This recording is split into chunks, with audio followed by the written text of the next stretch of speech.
bago ka mahiga, bago ka matulog, lumuhod ka sa isang sulok.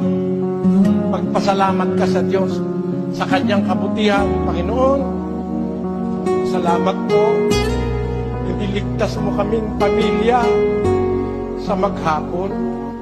Salamat po sa mga biyayang natanggap namin. Salamat sa iyong pag-iingat. Sana ingatan mo kaming patuloy sa magdamag. Alalahanin mo ang aking asawa at mga anak. Sana po, iligtas mo sila sa mabibigat na karamdaman.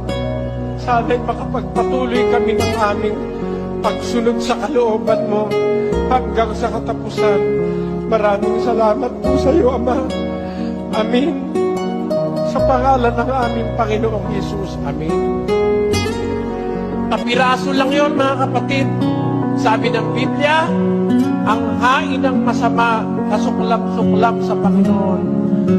Ngunit ang dalangin ng matuwid ay kanyang kaluguran.